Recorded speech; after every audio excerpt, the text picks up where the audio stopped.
Fala pessoal, tudo bem? Hoje eu queria deixar aqui para vocês uma revisãozinha para a segunda fase da FUVEST. Então, para quem tiver um tempinho e ainda quer ver alguma coisa de biologia, vocês podem dar uma revisada aqui nas questões dos últimos anos. Eu preparei aqui algumas coisas de entre 2020 e 2023. Para vocês terem uma ideia, as questões mais requisitadas foram as de ecologia. Caíram 11 questões de ecologia nos últimos 4 anos, seguida por fisiologia animal, que inclui animal e humana, reino vegetal, depois genética molecular, citologia, um pouquinho de evolução, sempre cai uma ou outra de reino animal, parasito, de vez em quando cai alguma, programas de saúde relacionado mais a viroses e doenças em geral. Bom, então vamos começar. Eu vou colocar aqui 10 questões. E lembrando que eu vou deixar, se você não quer ver tudo, né, porque é bastante coisa, eu vou deixar aqui embaixo um índice onde você só precisa clicar para ir direto na questão de interesse, tá bom? Então vamos começar com uma questão, vamos indo de trás para frente, vamos de 2023 para baixo. Uma questão de fisiologia. Desculpa, coloquei aqui 2020. Essa mesmo, 2020. Depois acho que eu fiz de 23 para baixo. Essa daqui é uma de sistema excretor. E nesses 4 anos já caíram duas de sistema excretor. Só tirar minha câmera daqui. O catabolismo de proteínas e ácidos nucleicos gera grupos aminos. Bom, aqui ele está falando o seguinte, que do metabolismo de proteínas e ácidos nucleicos, o que são os ácidos nucleicos? DNA, RNA. Ácidos nucleicos. O metabolismo disso acaba gerando excretas nitrogenados. Lembre-se que proteínas têm o grupo amina, onde tem nitrogênio, e os ácidos nucleicos também são ricos em nitrogênio. Então, sempre que a gente está tendo algum metabolismo relacionado, pode se formar excretas nitrogenados.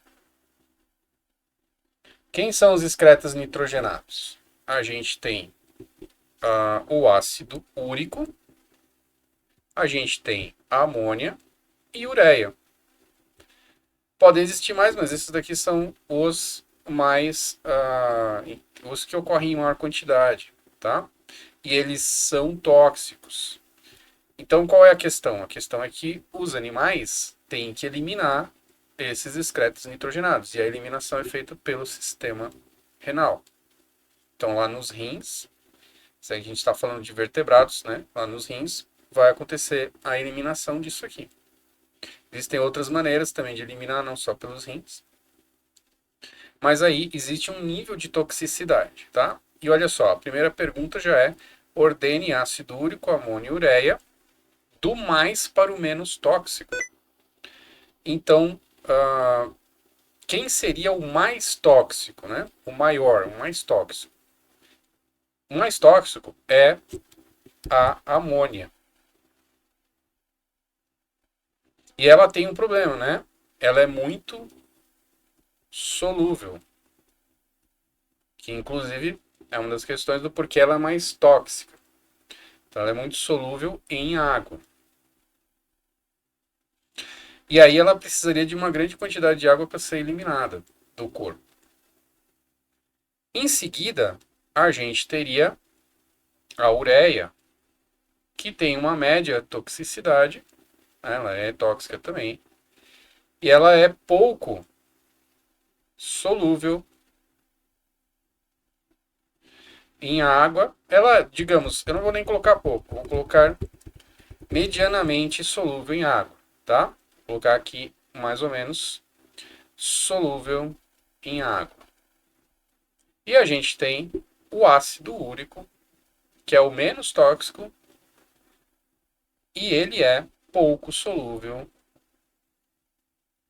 em água. Pode ver que a toxicidade às vezes está relacionada à solubilidade, né? Quanto mais solúvel, mais tóxico. Ele vai se espalhar mais também pelos tecidos.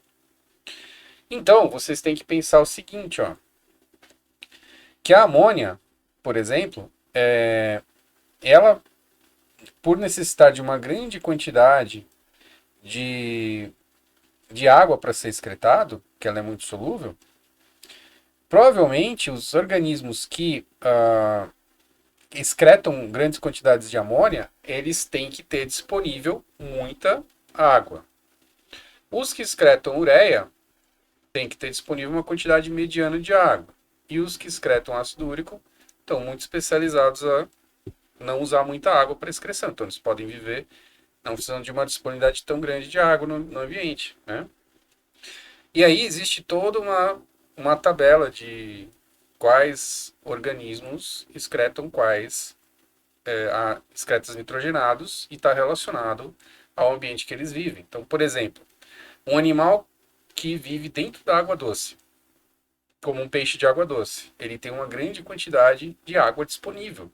Então, ele pode se dar ao luxo de excretar amônia, né? Porque a pergunta B, então essa daqui é a resposta da A, tá bom? Qual é a ordem de toxicidade aqui?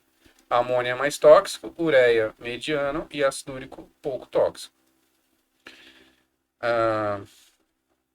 Então, nós temos a questão B que diz o seguinte: dentre os compostos, qual é o mais abundante na excreção de um peixe ósseo de água doce? Se fosse de água salgada, a gente poderia eventualmente discutir que ele não teria tanta água disponível, porque como a água é salgada, né, ele pode não ter tanta água disponível.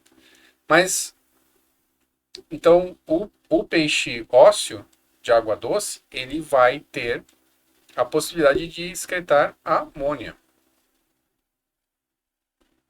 Mesmo porque ele pode beber bastante água, ou a água até entra nele por osmose, né, através das brânquias, através da superfície do corpo.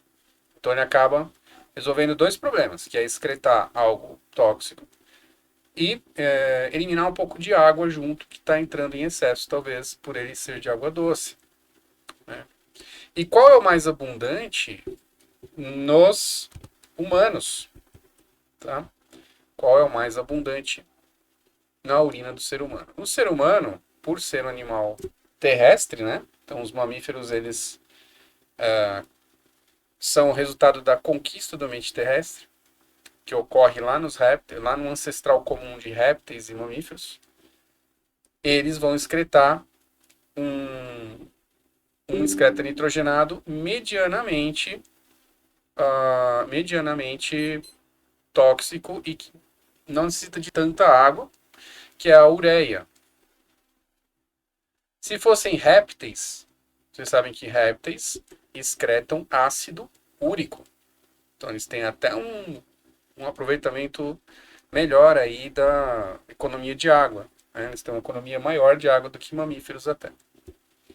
Então, beleza, peixe ósseo, amônia, de água doce, né? E mamíferos, ureia. Répteis e aves excretariam ácido úrico. A C. Há uma relação entre a osmolaridade sanguínea. Então, osmolaridade não é exatamente concentração, mas a gente pode pensar um pouquinho na concentração de solutos do sangue, tá? Então, tem uma relação entre a osmolaridade sanguínea, a secreção do hormônio antidiurético e o volume reabsorvido de água, o volume de urina. O que ocorre com os itens 1 a 4 quando a pessoa bebe água excessivamente? Bom, se ela está tomando água excessivamente, o que vai acontecer? Você tem que marcar aqui, né? Responda na tabela abaixo. Se o item aumenta, diminui ou permanece inalterado. Então, se a pessoa está ingerindo muita água, vai ser absorvido lá no intestino e vai entrar na corrente sanguínea. Ao injetar água na corrente sanguínea, eu estou diluindo esse sangue, estou diluindo os compostos que estão no sangue. Então a osmolaridade sanguínea vai cair, a concentração vai cair, tá? A secreção do hormônio antidiurético. Como o hormônio é antidiurético, ou seja, ele tenta economizar água, diurese é perder essa água, né? Ele tenta economizar a perda de água. E se ele fosse continuar sendo liberado, eu intensificaria a quantidade, a queda da osmolaridade. Por quê? Eu manteria essa água no corpo. Como eu estou bebendo excessivamente água, agora o corpo vai ter que eliminar esse excesso de água. Então ele vai parar a secreção de hormônio antidiurético e vai deixar que a diurese ocorra. Então o hormônio diurético impede a diurese, ele é antidiurético. Para que eu elimine o excesso de água, o cérebro para com a liberação de ADH, que ocorre lá na hipófise, né, na neurohipófise, e deixa com que o rim não absorva a água, deixa a água ir embora, deixa que ocorra mais diurese. Então, a secreção de ADH também vai ser menor, tá?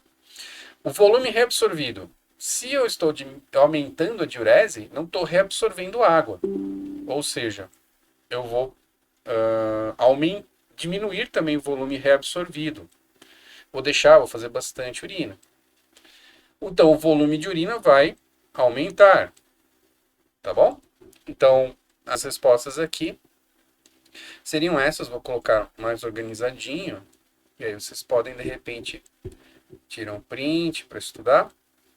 Então, você tem aí a relação entre os excretos nitrogenados. Você tem qual é o excreto mais abundante em peixe e em humanos, que é amônia e ureia. E você tem a relação das coisas que aumentam e diminuem. Então, as molaridades, se eu tomar muita água, dilui o sangue, a osmolaridade cai. Vou liberar menos hormônio diurético para deixar ocorrer a diurese. Se eu quero que ocorra a diurese, não vou reabsorver água, então diminui a reabsorção. E se eu diminuo a reabsorção, aumenta o volume da urina. Então essa foi uma primeira questão aí da FUVEST 2020. E aí eu coloquei aqui já de 2023 para vocês verem como caiu de novo o sistema excretor. Tá? Então, vira e mexe cai o sistema excretor, os que eles mais perguntam sempre excretor, gestório, às vezes tem endócrino, mas faz tempo que não cai em endócrino, tá? Se bem que, por exemplo, quando eu estou falando de excretor, também estou falando de ADH. E ADH é sistema endócrino, na regulagem do volume de urina, tá? Então, o volume de urina sempre é uma pergunta interessante, tá bom? Como caiu aqui já no passado, talvez eles vão equilibrar colocando sobre outro sistema. Agora em 24, né? Vamos lá, os rins invertebrados são órgãos do sistema excretor e osmorregulador com estruturas filtrantes, chamados néfrons, que são capazes de regular a quantidade de água e sais a serem excretados e reabsorvidos. A função e a anatomia renal podem ser moduladas a depender de diferentes condições ambientais e fisiológicas. Então, todos os vertebrados têm os néfrons, né? Tem um rim que concentra milhões de néfrons e é lá que ocorre a filtração do sangue e formação da urina. Aproveitando que vai filtrar o sangue, algumas coisas são excretadas, como a gente viu na última questão aí, excretos nitrogenados. Substâncias que o corpo não conhece, né? Então, por exemplo, medicações. Se tomar uma medicação, depois de algum tempo, vai sair lá na urina, tá? Por isso que de vez em quando você tem, se você for tomar antibiótico, por exemplo, você tem que tomar de X em X horas, porque você toma uma cápsula, dali a pouco, esse sangue, o antibiótico foi parar no seu sangue, foi absorvido, uma parte vai para os tecidos, né? Mas ele acaba sendo filtrado no rim, vai perdendo a concentração, daí você toma mais uma cápsula, tá? Então o rim vai eliminando tudo isso daí. O que acontece com o volume de urina? Ó, de novo, o volume da urina. Produzido quando há liberação do hormônio antidiurético. Se o hormônio é antidiurético, ele vai impedir a diurese, que é a perda de água. Então, o rim vai reabsorver mais água. Porque, né, lembra como é que funciona o rim, né? Vou colocar aqui, por exemplo, o rim, tá bom? E o sangue passando aqui do lado. que vai acontecer? O sangue vai ser filtrado lá no rim e vai produzir uma urina. Então aqui é o sangue. O que é filtrado? Só a parte líquida do sangue, né? As células do sangue não passam aqui para a urina, passam muito pouco. Deveria passar muito pouco. Claro que um pouquinho às vezes escapa, né? Tanto que você pode investigar no seu exame de urina se está saindo muitas células aqui, daí pode ser algum problema. Mas vamos lá. A água do sangue está sendo filtrada aqui, o plasma do sangue, né?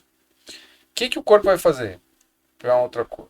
Ele vai o rim vai reabsorver uma parte e devolver aqui para o sangue, tá? O ADH, ele atua nessa reabsorção.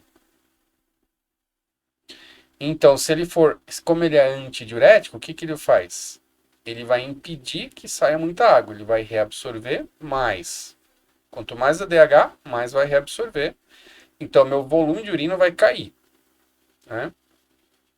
Então, tá a resposta da primeira. O que acontece com o volume quando a liberação do hormônio? O volume da urina reduz, porque o ADH vai promover a reabsorção de água de volta para o sangue, né? E as impurezas não são reabsorvidas, elas vão embora junto com a urina. Exemplo, ureia.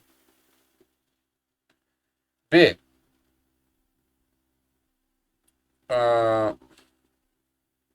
Observando a ilustração das células epiteliais de cada segmento do néfron A7, indique aquele que mais reabsorve o conteúdo filtrado. Justifique sua resposta. Bom, o que tem aí de interessante nessas imagens? Vou apagar aqui para a gente desenhar essas células, dar uma ampliadinha nelas. O que tem de interessante ali? Está mostrando células em várias posições do néfron, tá? Então, aqui, por exemplo, aqui é o glomérulo onde está ocorrendo a filtração, tá? Então, o sangue está vindo por aqui e está indo embora por aqui. O plasma é filtrado e desce pelos túbulos. E essas células que estão aqui na parede, que são várias célulazinhas, elas vão reabsorvendo de volta, que na verdade esse sanguinho ele passa por aqui assim, né? Então, se for o caso, vai entrando de novo água para dentro do sangue aqui. Tá. Vou apagar um pouquinho de coisa para não poluir. Essa célula número 1, ela tem uma morfologia. Então, essa célula número 1, eles fizeram ela assim. Só que ela tem muita velocidade, microvelocidade aqui. E você sabe quando tem muitas dobrinhas, geralmente é para aumentar a superfície, tá? Então, ao invés de eu ter uma célula reta, aqui eu tenho uma superfície X. Se eu começo a ter dobrinhas, muitas dobrinhas, eu multiplico essa superfície, né? Porque agora eu tenho muitas voltas. As outras células têm bem menos dobras. Então, quem é que estaria absorvendo mais? Número 1. Certo? Então, justifique sua resposta. A célula 1 possui uma morfologia de microvelocidades muito grandes em comparação às outras, aumentando a área de reabsorção de água. Tá? Então, provavelmente, a reabsorção ocorre mais nessa parte aqui. Perfeito. E aí tem uma questão aqui que extrapola agora para o reino animal, né? O castor e o rato canguru são dois roedores, com habitats distintos. O castor é semiaquático e vive nas proximidades de rios e florestas temperadas. Então tem bastante água para o castor. Então ele não precisa economizar muito na urina dele. Ele pode deixar, fazer uma urina mais diluída. Ele tem bastante água para tomar, né? Já o rato canguru vive nos desertos da América. Então é uma condição mais extrema de falta de água. Considerando a relação entre a área ocupada pelos néfrons e a concentração da urina, complete o gráfico a seguir. Então vamos lá. Aqui no eixo X tem proporção da área ocupada pelos néfrons. Quem vocês acham que vai ter mais néfrons? Se eu tenho aqui pouco néfron e aqui muito néfron. né? Quem precisa reabsorver mais é quem vive na escassez de água, que é o rato. Então, provavelmente, ele vai estar em algum ponto aqui, numa alta concentração de néfrons, né? Deixa eu melhorar essa retinha aqui. E já o castor, provavelmente, ele vai estar mais numa região que não precisa de tanto néfron, né? E a concentração da urina? A concentração da urina também vai ser maior. Ficou muito torto. A concentração da urina vai ser maior aqui, onde eu tenho mais néfrons, uma relação diária aqui maior de néfrons, e tenho uma concentração maior da urina. Por quê? Não está diluído, eu estou reabsorvendo muito. Já um castor, provavelmente ele vai estar mais para cá, onde eu tenho baixa concentração de néfrons e a urina mais diluída, a urina pouco concentrada, tá? Então vamos colocar aqui o castor e aqui o rato canguru. Provavelmente esse rato ele tem patinhas traseiras maiores para pular, né? Isso que chama canguru. Tá, então aqui as respostas mais organizadas para vocês, tá? Então, a liberação de ADH, que também às vezes aparece esse nome aqui, ó, vasopressina, tá? Também aparece esse nome. Estimula a reabsorção de água, então reduz o volume de urina.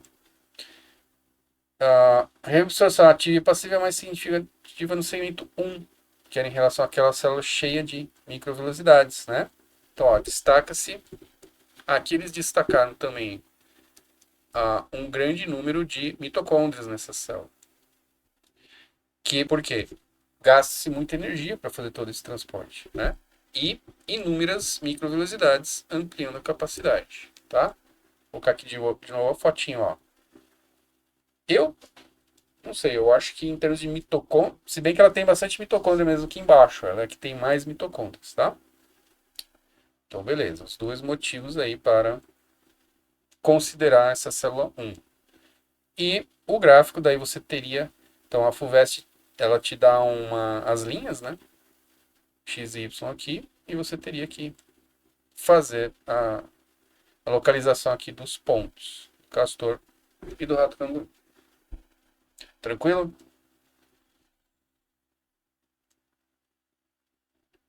A próxima questão escolhida, ela é uma questão de genética molecular. Bem interessante.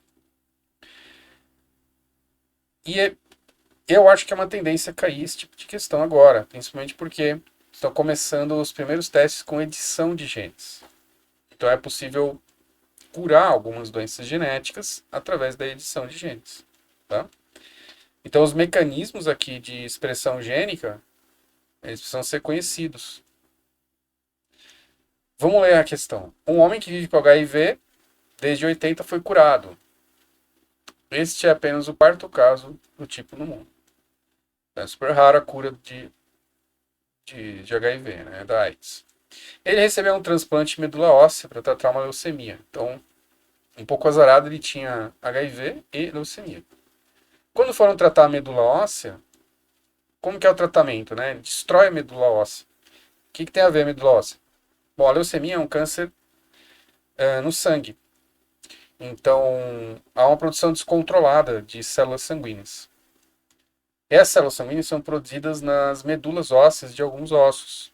Então, o tratamento consiste em destruir as medulas ósseas e fazer um transplante de medula óssea. Então, você pega a medula óssea de uma pessoa saudável e compatível, transplanta, e aí, se tiver sorte, o que vai acontecer? Essa nova medula óssea de outra pessoa vai começar a produzir as células sanguíneas e essa outra pessoa não está com câncer na medula óssea, então não está com leucemia, portanto vai produzir células saudáveis. Então esse é o tratamento de leucemia, que é super famoso, é conhecido esse mecanismo, então é interessante que você saiba, né?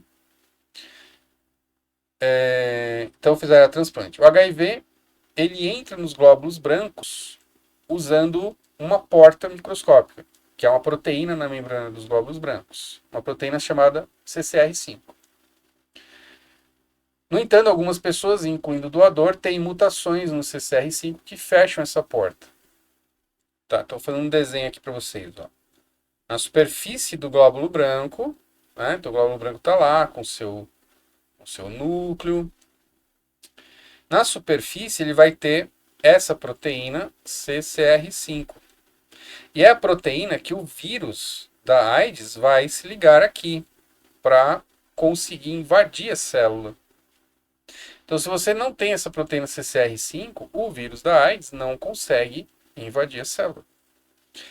E nesse tratamento aqui, o doador tinha uma mutação no gene que é usado como informação para produzir essa proteína.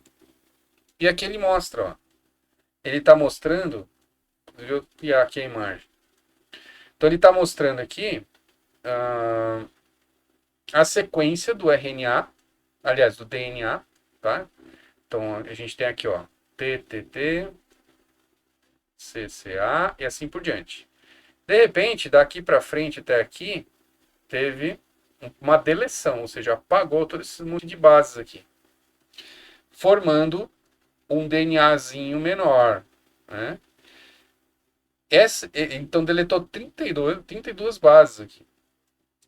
Com isso, produziu um glóbulo branco sem o receptor, impedindo a entrada do HIV conforme ilustrado a seguir.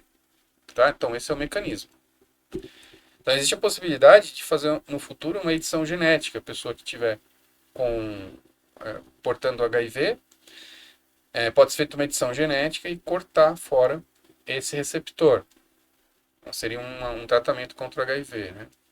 E as perguntas dessa questão são as seguintes. Cite outra infecção sexualmente transmissível além da AIDS.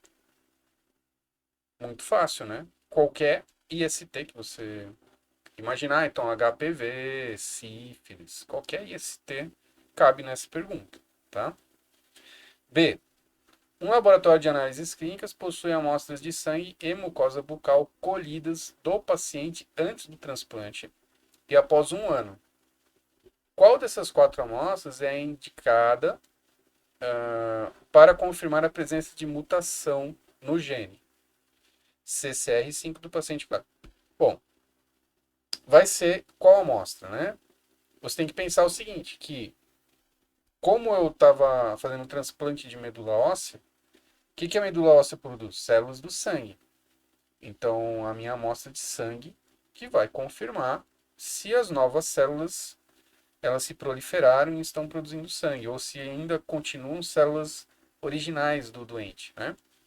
Às vezes pode não dar certo, você pode não ter matado toda a medula óssea através de procedimentos lá, e ainda ter células do paciente com a leucemia, né? Desculpa, com o vírus da AIDS, e aí se proliferando. Então, qual células que eles têm que coletar? Células do sangue. E checar 1 ano depois, porque eu quero ver se as células que foram transplantadas, que estão com um defeito na produção da proteína CCR5, se são elas que estão lá se proliferando. Tá? Então, qual seria a justificativa?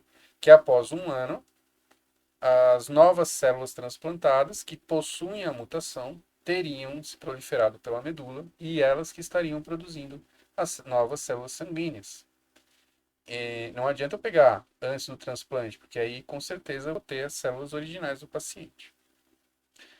E C. Considerando a estrutura dos genes eucarióticos, a deleção de 32 pares de bases aconteceu em que parte do gene? Bom, essa daí que eu acho que seria mais difícil, talvez, caso você não lembrasse o que é o splicing. Porque nos eucariontes ocorre essa atividade aqui de pós-transcrição, né? Que é o splicing. O que é o splicing? O segmento de DNA, ele é transcrito aqui, ó. Ele é transcrito para um RNA mensageiro, um pré-RNA, tá? Só que em muitos casos, partes do RNA, como essa que tá amarelinha aqui, ó, ela vai ser eliminada. Então acontece isso, ó. Partes do RNA são utilizadas para a fabricação da proteína, elas são chamadas exons. Partes que não são utilizadas são chamadas introns. e outro exon aqui. Então, nesse caso, o amarelinho, que é o intron, vai ser eliminado, ó. Ele vai ser tirado aqui do RNA mensageiro e o RNA mensageiro vai se constituir desses dois exons, tá? E aí sim que vai fazer a proteína a partir deles. Então, em que parte que tem que ocorrer aquela mutação? Nos exons. Se a mutação ocorre no intron, ele não ia ser usado, né, para fabricação da proteína, tá bom? Então a resposta final aqui organizada, ó, alguns exemplos de infecções sexualmente transmissíveis, HPV, hepatite, sífilis, gonorreia, etc. Tá? A amostra de sangue 1 ano após o procedimento, para que você pegue as células transplantadas se proliferando na sua nova medula óssea. Né? E a mutação ocorre pela deleção de partes de nucleotídeos do exon. Perfeito. Uma outra questão é agora de ecologia. Agora a gente já está em FUVEST 22, tá? Cite um poluente da lavagem de louças nas residências. A lavagem de louça é feita com detergente. Então, se você tem um detergente não biodegradável, ele vai causar estragos no ambiente. Que estrago? O detergente dissolve gorduras. As membranas das células são feitas de fosfolipídios, que é uma gordura. Então, ele arrebenta a célula, né? Ele dissolve a membrana da célula. Então, se você joga muito detergente e ele demora para ser biodegradado, ele vai se acumular no ambiente e vai matar micro-organismos, vai criar problemas para a pele de alguns vertebrados, como sapos, por exemplo, né? Vai matar peixe, etc. Então, seriam detergentes não biodegradáveis. Mesmo o biodegradável, até se ele for lançado em grande quantidade, não dá tempo dele ser degradado e o ambiente não vai ficar livre dele tão rápido, né? Então é um problema. Cite o impacto direto à saúde humana causado pela poluição do ar. Lembrando que essa aqui é uma questão que a FUVEST gosta, né, e todos os vestibulares, que são das ações antrópicas. Então, o que seriam ações antrópicas? Problemas de poluição ou de impactos no ambiente que o ser humano causa. Então, desde mudanças climáticas, poluição, né? No caso aqui está muito, muito típico de ser poluição. Então, você tem poluição aquática, você pode ter eutrofização, né? Colocação de muito nitrogênio e fósforo na água através de fertilizantes, esgoto. Você pode ter esses resíduos, né, que são lançados no meio ambiente. Você pode ter poluição atmosférica. Essa segunda, ó, cite o impacto direto à saúde humana causado pela poluição do ar. Qual seria o impacto de poluição do ar? Então você pode ter, por exemplo, muita fuligem. Essa poluição acaba parando no seu sistema respiratório, então causa problemas respiratórios. Propõe uma medida de controle da poluição que teria grande impacto na redução da emissão de CO2 em áreas centrais de grandes cidades. Então, essa aqui é em relação à emissão de CO2. O que a emissão de CO2 provoca? Um desbalanço aí da quantidade de energia absorvida que vem do Sol, provocando um aquecimento do planeta. Tá? Então, o que você poderia pensar em termos de CO2?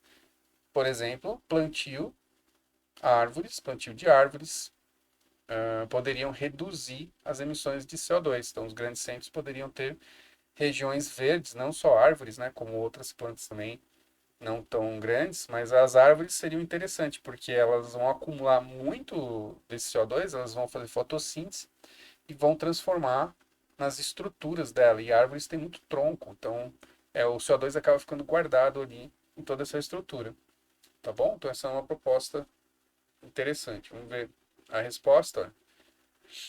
Então, falando dos detergentes não biodegradáveis, né, que afetam o ambiente quando você lava a louça. Quando você lava, quando você coloca na lava-louça também, né? Então, moléstias respiratórias, que podem se agravar com a, a questão das partículas, né? A questão das partículas que ficam na atmosfera, então a fuligem. Quais seriam esses problemas respiratórios? Ó, alergia, irritação, inflamação, pode afetar asma, bronquite, né? Caso você tenha uma dessas duas aqui. E nas grandes cidades, eles colocaram, bem lembrado, ó, fiscalização de veículos movidos a combustíveis fósseis, substituição dos combustíveis não renováveis por biocombustível, como etanol, e renovação das frotas de veículo, tá? Talvez a questão da plantio de árvores é interessante, mas não vai ter tanto espaço em centros urbanos, né? Porque a questão é mais de centro urbano, grandes cidades. Ou seja, regular onde está ocorrendo a emissão também é interessante. Por que o etanol ou biocombustíveis ajudariam a regular o CO2? Eles também emitem CO2 quando são queimados. Porém, você tem uma questão ecológica, né? Onde os produtores, que é da onde é feito o etanol, por exemplo, a cana-de-açúcar,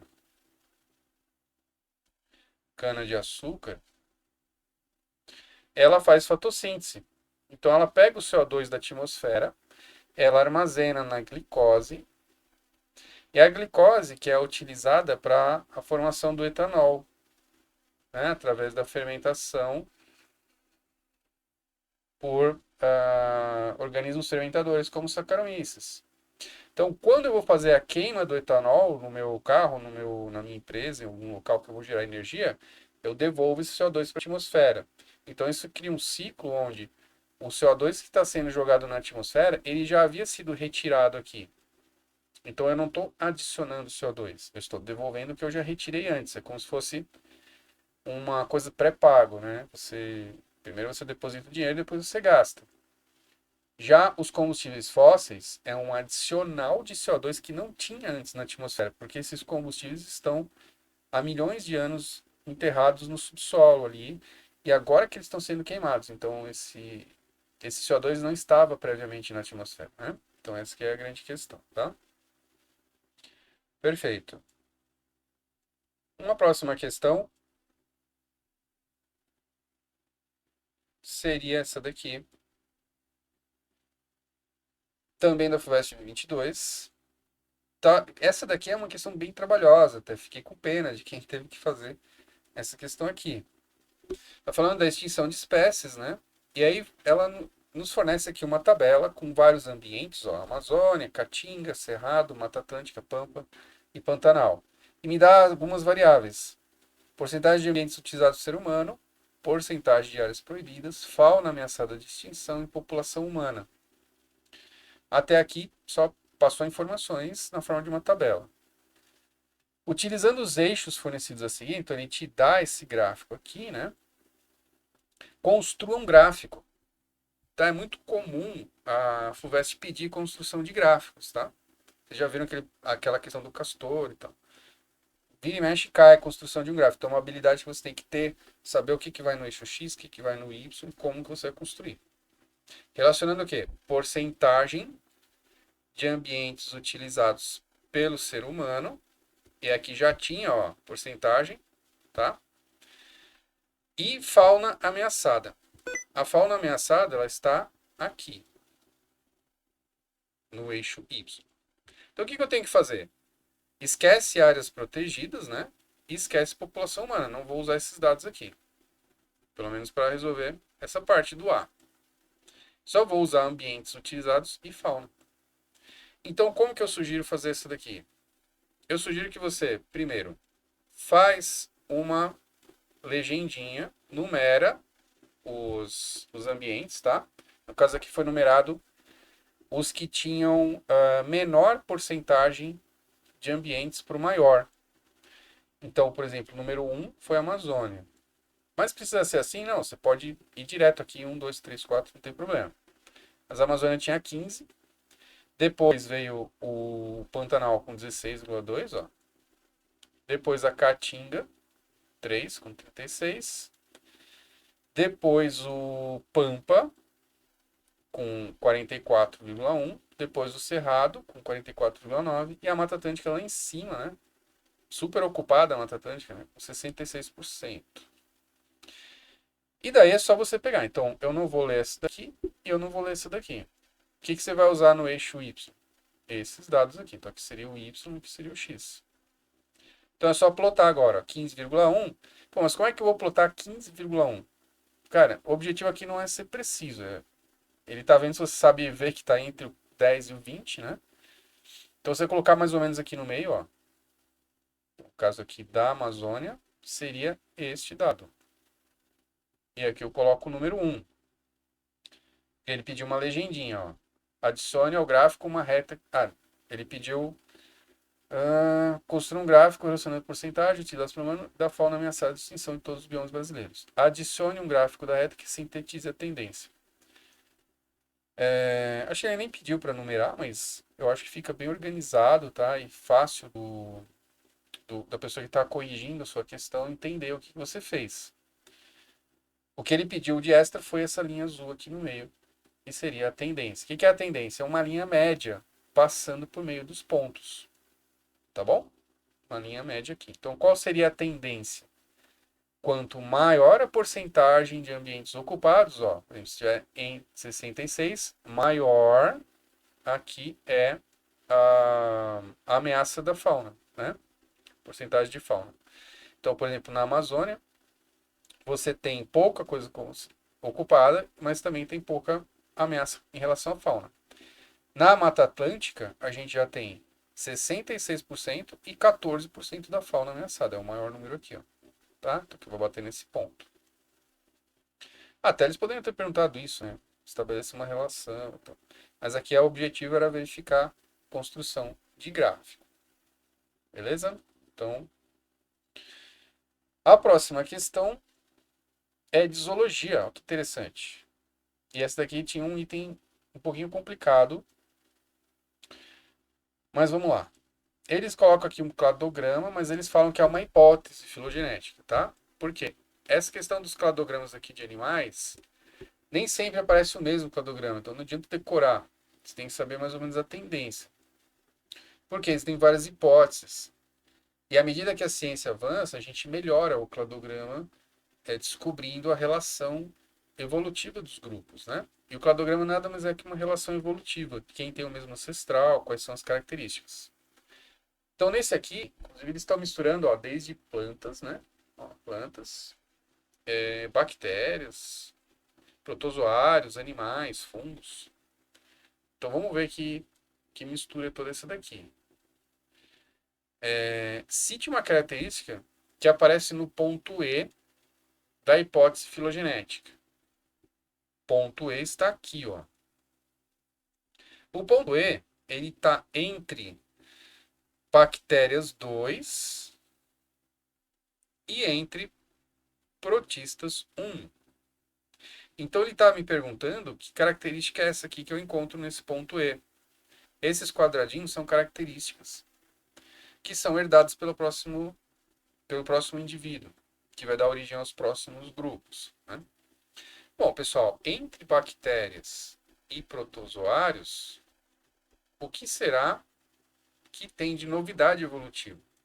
Bactéria, você tinha que lembrar que ele é vou escrever aqui total, palavra completa. O que é bactéria? É um procarionte. Isso é o que é mais gritante, porque aqui não fala nenhuma característica, né? E protozoário é um eucarionte. O que resulta o quê? Que resulta em que o avanço evolutivo entre um grupo e outro aqui é a carioteca, né? Então você poderia responder que a gente tem o surgimento de um núcleo da célula, ou a passagem de procarionte para eucarionte. Então, estruturas com membranas internas, como o núcleo. Seria uma resposta ideal, tá? Perfeito. O próximo ponto dessa questão é classifique o grupo. Ele te dá essa tabela aqui, ó, e classifique o grupo bactérias, protistas, animais, fungos e plantas, ou não, né? Deles serem monofiléticos ou não. Daí você tem que lembrar de cladística, o que é monofilético ou não. Então vamos usar os próprios exemplos aqui para ir falando isso, para explicar isso daí. Vou dar um pouquinho de cor aqui. Então, o que é essa questão de monofilético ou não? Depende da classificação. Por exemplo, vamos pegar os mais fáceis aqui, ó. Animais 1 e 2. Os animais 1 e 2, eles têm o mesmo ancestral comum, tá? Então, se eu chamar isso aqui de animais, ou seja, formar apenas um grupo de seres vivos, todos contidos nesse grupo, eles têm o mesmo ancestral comum? Todos eles têm o mesmo ancestral comum? Ficou algum animal de fora desse ancestral comum? Não ficou. Então, eles são uma unidade evolutiva. Portanto, eles são monofiléticos. Um único filo. Mono, né? Filéticos. Se eu tivesse, por exemplo, aqui um outro raminho e tivesse animais aqui, pronto, animais não é mais um grupo monofilético, porque tem um cara aqui que tem um ancestral que esses dois, um e dois, não tem, tá? Então eles todos têm que ter o mesmo ancestral. Então quando eu falar que todos do grupo têm o mesmo ancestral, ele é monofilético. Se tiver um ancestral diferente, já não é monofilético. Então vamos colocar aqui animais monofiléticos, tá? Então põe um xizinho lá. Fungos, vamos ver fungo. Ó, fungo tá tudo concentrado aqui, logo depois desse ancestral comum, que daí deu origem a esses dois tipos de fungo aqui. Então, aparentemente é monofilético, tá? Veja que isso aqui é uma hipótese de cladograma. Pode ser que atualmente nem considere fungo monofilético, todo o grupo que a gente chama de fungo monofilético, tá? Mas aqui nesse cladograma que foi proposto é plantas. Plantas também, ó. Todas elas têm aqui um ancestral comum e não tem mais nenhuma planta em qualquer outro lugar do cladograma. Então, monofilético. Oh, desculpa. Estou marcando errado aqui, pessoal. É monofilético animais, fungos e plantas, né? Porque eles têm, todos eles do grupo têm o mesmo ancestral comum. E não há nenhum indivíduo fora desses ramos aqui. Bactéria e protistas. Vamos pegar a bactéria e protistas, já vou pegar aqui uma outra cor. Bactérias. Bom, bactérias, agora a gente vai ter que seguir essa linha até lá embaixo. Essa bactéria 1 tem esse ancestral, que também é um ancestral de bactérias 2, ó, porque ele faria esse caminho aqui.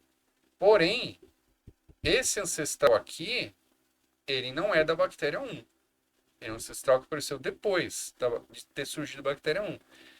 Então, elas não são monofiléticas, tá? Esse aqui seria um único filho e esse outro. Então, bactérias não monofiléticas. E os protistas, pior ainda, ó, porque tem protista que apareceu aqui com esse ancestral, tem com esse, tem por aqui, né? Ou seja, e tem aqui, ó. Tem vários locais, ramos nesse cladograma problemáticos aqui. Surgiu protista em tudo quanto é lado. Então, nós vamos colocar ele como não monofilético, tá? Resumindo, para ser monofilético, o grupo a qual eu estou me referindo tem que ter um ancestral comum.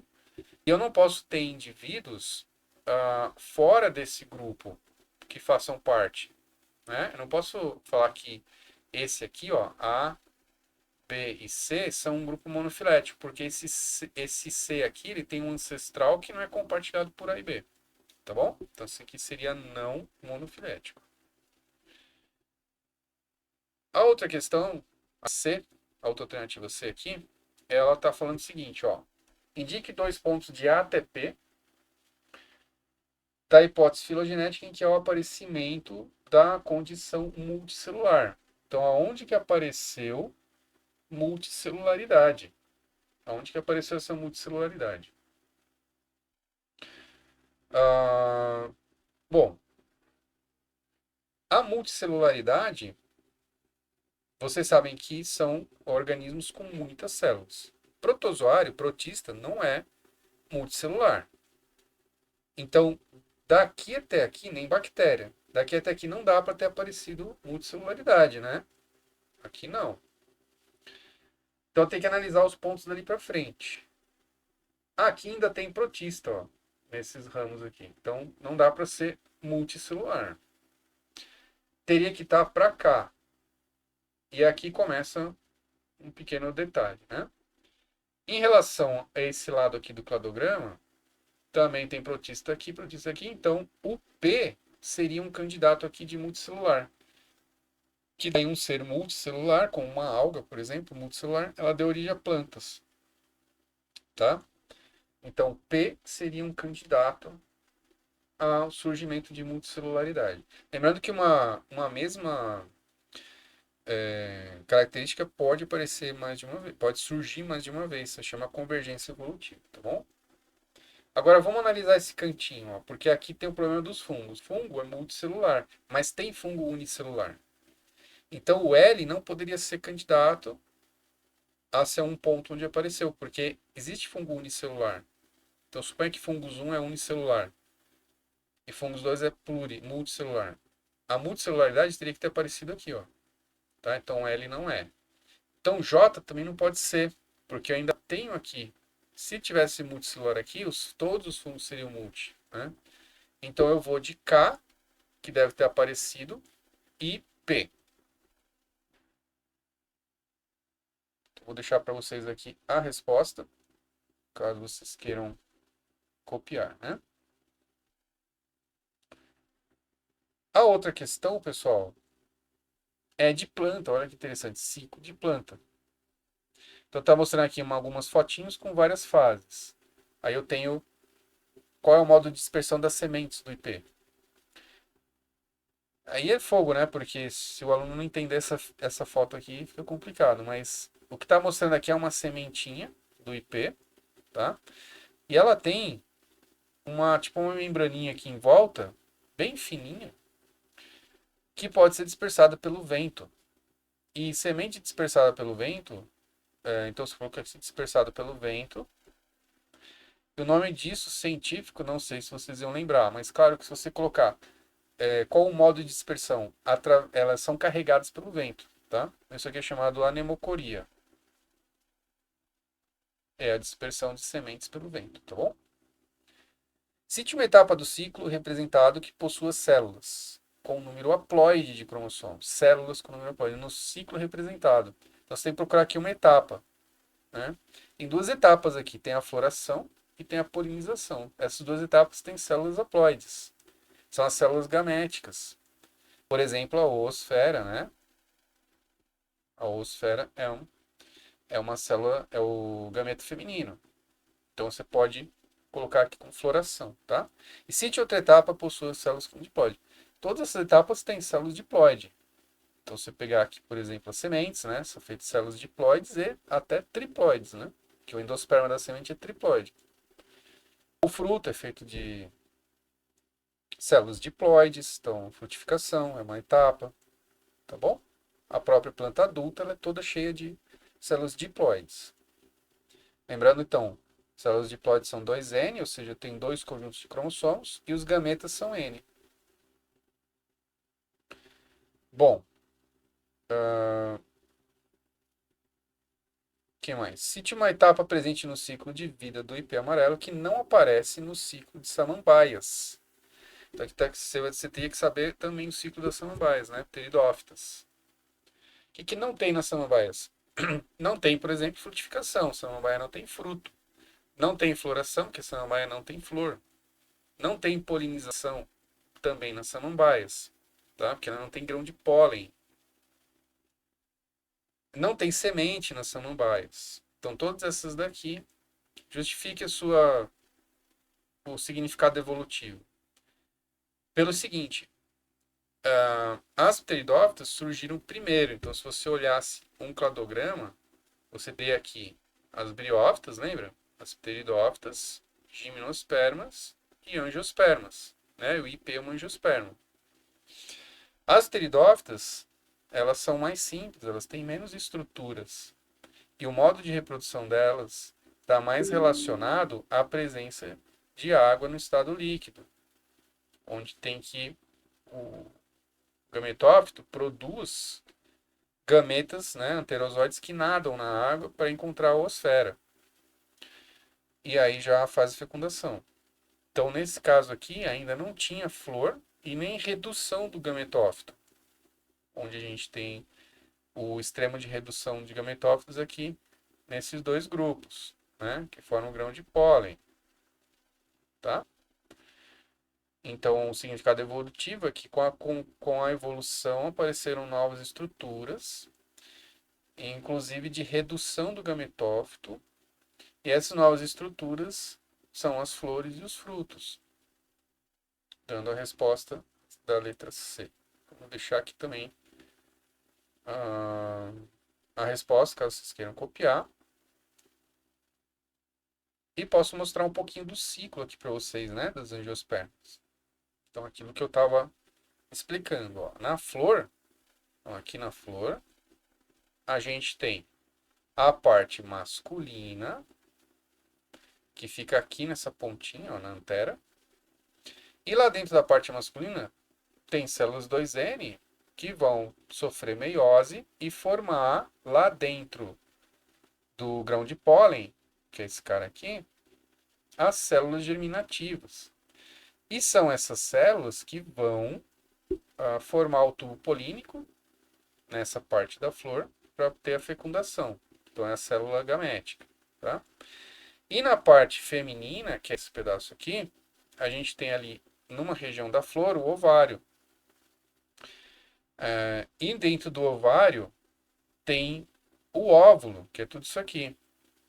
E dentro do óvulo, onde ocorre meiose para formar todas essas células N aqui, inclusive a oosfera, que é o gameta feminino, que é onde vai ter a fecundação aqui. Tá bom? Então dá uma relembradinha aí nos ciclos de plantas, porque eles também caem na segunda fase. Pessoal, só mais 3 questõezinhas, tá bom? Lembrando que vocês têm a possibilidade, né, de pular questões se vocês não queiram ver. Aqui embaixo, na descrição, tem o índice das questões, tá? Então é só ir lá. E vai direto na questão. Vamos falar um pouquinho agora de código genético, genética molecular. Então, essa questão aqui mistura genética clássica e código genético. Uma questão muito interessante, tá? O que essa questão está trabalhando o quê, né? Então, ela está falando aqui de uma doença, que é a hemocromatose, tá bom? Pô, nunca ouvi falar de hemocromatose, professor. Como é que eu faço para saber essas coisas? Não precisa, porque não tem como prever o que eles vão perguntar. Eles sempre vão dar uma coisa inédita também, né? Mas aí você vai o quê? Vai lendo. E aí, se você sabe a base da genética, você vai entender que, por exemplo, alguns tipos de herança são parecidos com a herança descritos por Mendel, né? Então a gente chama de herança mendeliana. Daí eles vão ter um gene dominante, gene recessivo, um par de alelos, que são genes. E vocês sabem que geralmente, né? O azão é o tipo selvagem, é o gene que funciona e produz uma proteína, tá? Essa proteína pode ser uma enzima que gera algum produto e que daí dá uma certa característica para aquele indivíduo. E você pode ter um mutante que daí não consegue produzir a proteína. Tá, isso aqui é só um rascunho. Não consegue produzir a proteína, então ele vai ter um efeito X, né? Vai ter um determinado efeito que vai produzir um indivíduo diferente ali, né? Então esses são as possibilidades dentro da genética. Então não é só saber ficar fazendo cruzamento, azão, azinho. Hoje em dia não tem mais questão tão simples assim. Né? Então entender o que é um gene, expressão gênica. E tá vendo aqui está misturando com um código genético, né? Então vamos lá. O indivíduo acumula muito ferro proveniente da alimentação de seu organismo. Tá bom? Então existe uma mutação no gene HJV, tá? Resulta em proteína hemojuvelina com função comprometida. Então essa mutação deve quebrar essa proteína e ela não funciona. Então ela deve ser recessiva. Nessa condição, o indivíduo acumula muito ferro proveniente da alimentação, que pode levar à falência de órgãos como o fígado, pâncreas e coração. Então o ferro se acumula nesses órgãos e atrapalha, né? A primeira questão, inclusive, é: cite uma complicação para a saúde humana decorrente da insuficiência de atividade do pâncreas. Bom, pessoal, o pâncreas é produção de insulina, então ele pode ter problemas na regulação da glicemia dele, pela impossibilidade de produção correta da insulina e do glucagon, né? Provavelmente vai ser fatal isso. Mas o pâncreas também produz suco pancreático para digestão, então pode ser que afete a digestão também, tá bom? Então a pergunta era em relação à atividade do pâncreas, né? Então afeta a regulação da glicose no sangue, pois afeta as células beta, por exemplo, né? E não produz insulina. Ou afeta a produção de suco pancreático e daí afeta a digestão também. Pela análise do heredograma, qual é o padrão mais provável de herança genética da hemocromatose juvenil? E justifique sua resposta. Então, voltando aqui para o heredograma, a gente tem a legendinha, tudo bonitinho, ó, homem não afetado, então não é marcado. Mulher não afetado, não é marcado. E afetado, ele está pintadinho aqui. Então, esse indivíduo 2 é afetada. E aqui teve uma união consanguínea, que seria a união entre primos ou parentes, né? Bom, quando você tem essa situação, sempre que você tem um casal não afetado e tem um filho afetado ou uma filha, acontece que provavelmente essa característica aqui, ela é recessiva, né? E a gente já, pelo enunciado, a gente já tinha imaginado que seria recessivo, porque teve uma mutação no gene, então o gene para de funcionar. Então, provavelmente, esse aqui é recessivo, e esses indivíduos, por não apresentarem a condição, eles devem ter um gene dominante funcional, funcionando, e para que eles passem a condição para filhos, eles devem ser portadores do gene recessivo, tá?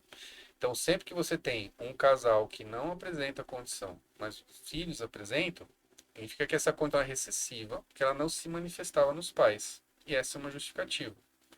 Ainda mais eles tendo uma união consanguínea, se o gene está pela família, o gene mutante, ao ter a união consanguínea, aumenta as probabilidades de encontrar um duplo, um homozigoto recessivo, tá bom? Um homozigoto recessivo poderia talvez não acontecer na população em geral, com casamentos aleatórios, mas como casou dentro da mesma família, suponha que, sei lá, essa mãe aqui tinha um azinho, esse pai também tinha, acaba indo parar nesses daqui, né? Azão, azinho, e pronto. Você tem o problema aparecendo aqui, tá bom? Então essa seria a resposta da B.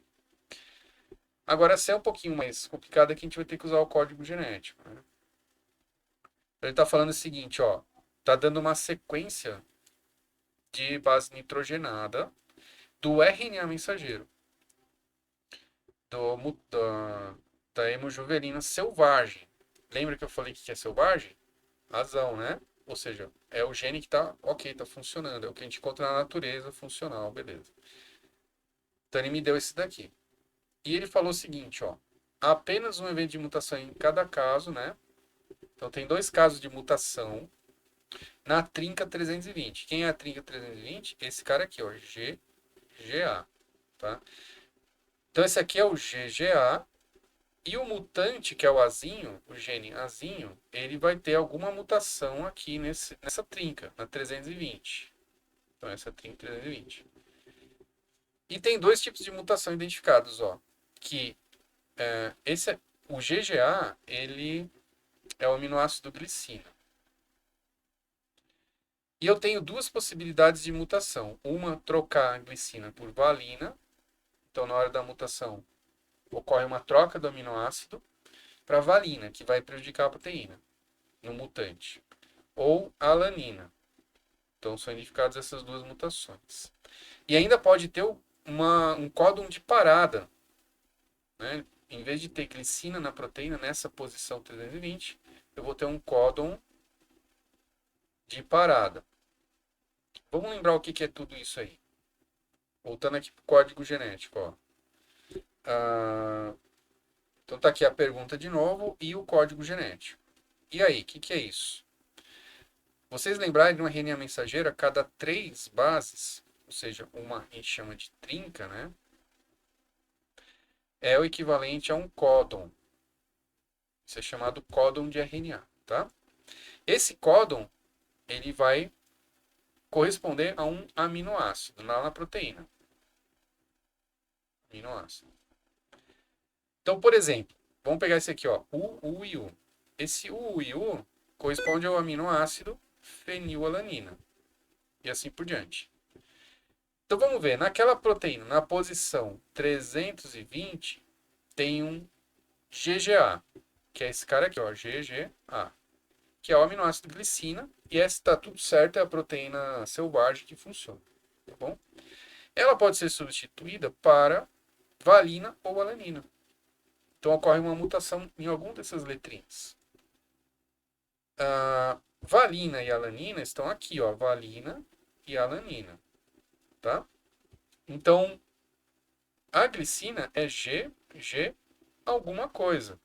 Ó, GGU, GGC, GGA, GGG. É GG alguma coisa. A alanina é GC alguma coisa. E a valina é GU e alguma coisa aqui. Então, quais seriam as mutações possíveis? Ó, todos vão ter que começar com G. Esse G pode ser trocado por C ou por U. E aqui, por quê? A terceira posição, tanto faz. Pode ser qualquer um das letrinhas, vai dar o aminoácido correspondente, né? Ou seja, eu resumi, ó, a ter que analisar esses três casos, né? O aminoácido original, o que pode virar alanina e o que pode virar valina. Então, lá na posição 320, eu poderia ter GG alguma coisa, e eu poderia ter essa mutação para valina GU alguma coisa. Poderia ter essa mutação para alanina GC alguma coisa. E ele ainda fala códon de parada. O que é o códon de parada? São esses três aqui, ó. Esses três, UAA, UAG e UGA, que quando eles aparecem no RNA mensageiro, indica que encerrou a produção da proteína. Aí o ribossomo desacopla e terminou a produção da proteína. Então, um códon que significa pare de produzir a proteína, né? Se a mutação na posição 320 for para, por exemplo, U,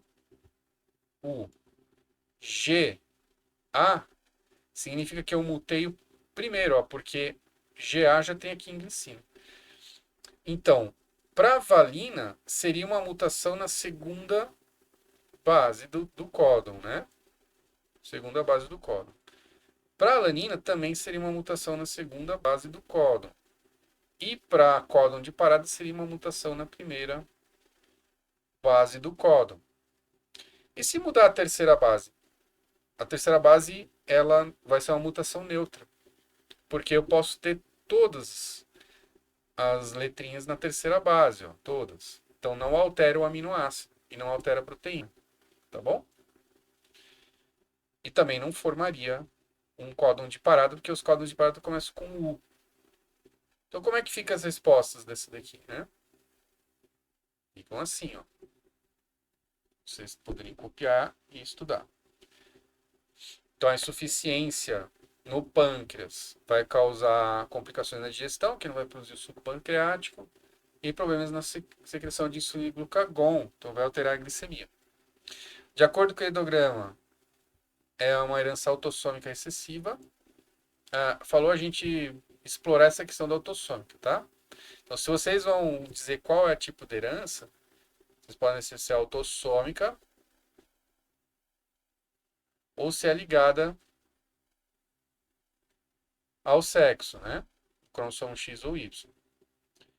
E nenhuma evidência ali de ser ligada ao sexo, né? Doença autossômica. Por quê? A mulher afetada possui pais não afetados, tá? Que é aquilo lá que a gente discutiu aqui, ó. Mulher afetada, tá bom? Ela não possui pais afetados. Então cai nessa questão de que a doença está escondida ali nos pais, mas eles são portadores do gene, né? E a questão das trincas ali, conforme a gente falou, né? Que pode haver troca na segunda base, nos primeiros dois casos, e pode haver uma troca na primeira base, no caso do códon de parada. Então, esse é um problema super complexo e que vocês não podem deixar de entender qual a relação da genética clássica com a genética molecular. Tá bom? Penúltima questão é sobre ecologia. Aqui a gente já está em 2021. E aqui ele mostra um desenho, então, muito simpático. Essa questão aí tranquila, né? Então, isso aqui para vocês verem como que também vai cair podem cair questões muito simples de ecologia. Esse aqui, conceitos básicos de ecologia, né? Tá? Vamos analisar. Então, dá uma olhada na imagem. A gente tem vários tipos de bichinhos ali. Qual organismo representa a maior densidade populacional neste costão rochoso? O que é um costão rochoso, hein, pessoal? É aquela região de pedras lá na praia, né? Onde batem as ondas ali. E aí, uma série de animais vivem nesse costão, chamado costão rochoso. Qual é o mais denso? São as cracas, são esses carinhas aqui, ó. Por quê? Eles estão todos concentrados em uma região, ó.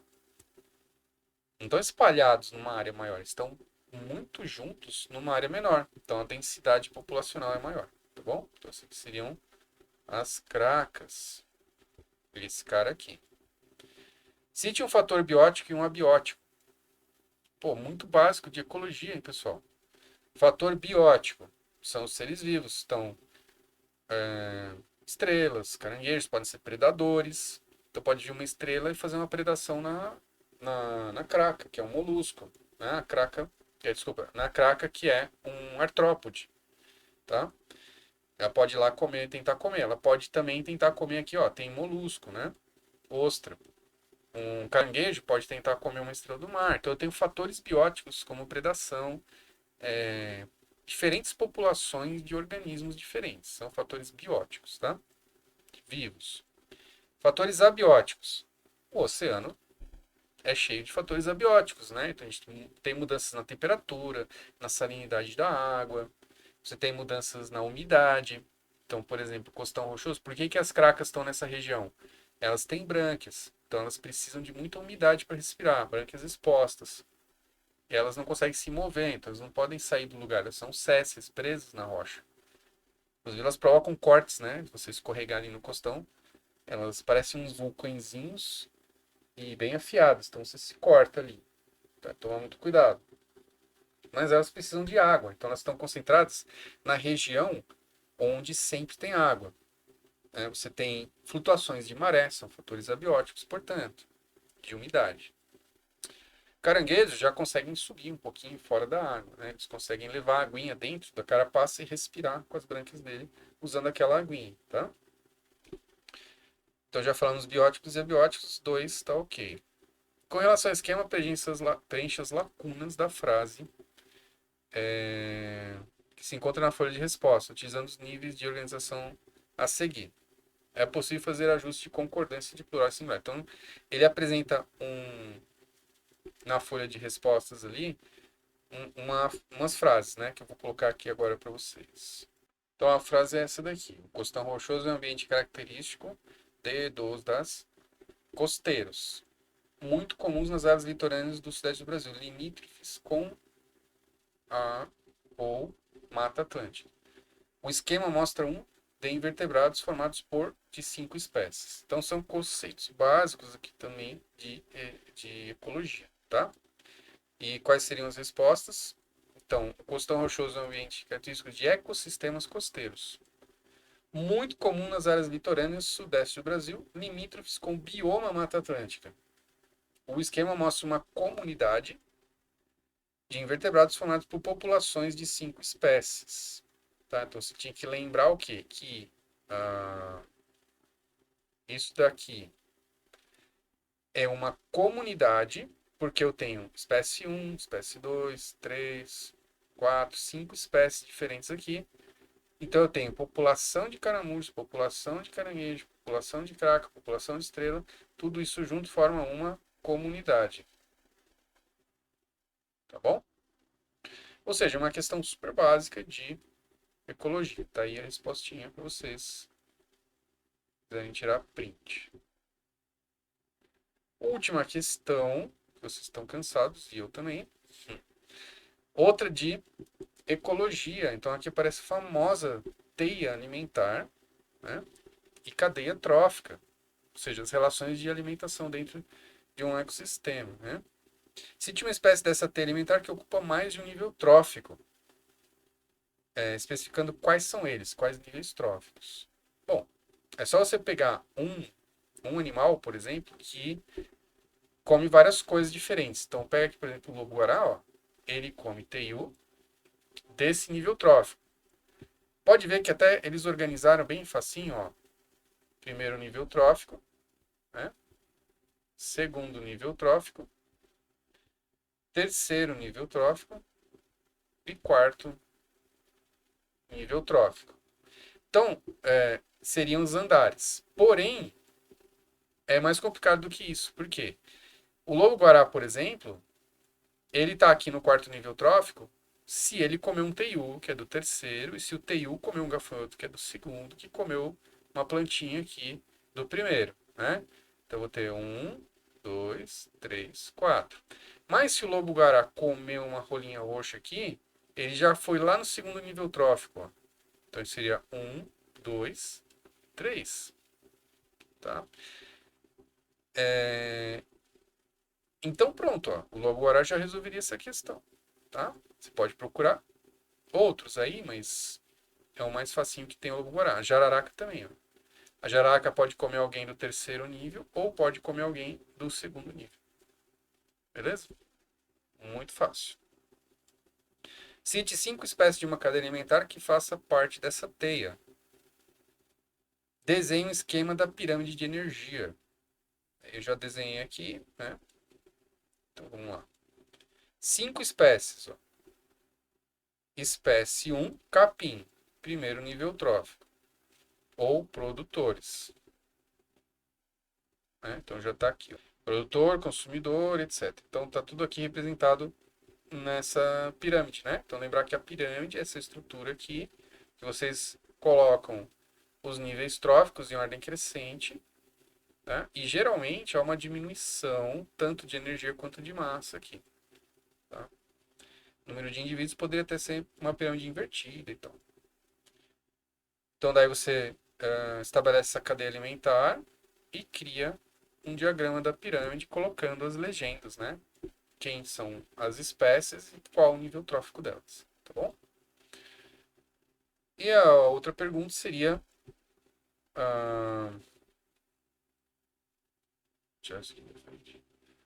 a outra pergunta seria: com relação à dinâmica dessa teia alimentar, descreva o efeito indireto da extinção do bem-te-vi. Então, aqui um pouquinho de dinâmicas de populações. Se um desses seres vivos for extinto, no caso do bem-te-vi, ó, o que acontece com a população de predador de topo? Então, vamos ver, o bem-te-vi está aqui. Vou pegar uma outra cor para facilitar. O bem-te-vi está aqui. Se ele for extinto, ele vai parar. O gafanhoto verde já não vai ser tão predado, né? Talvez sobre mais alimento para o teiu, mais alimento para rã, né?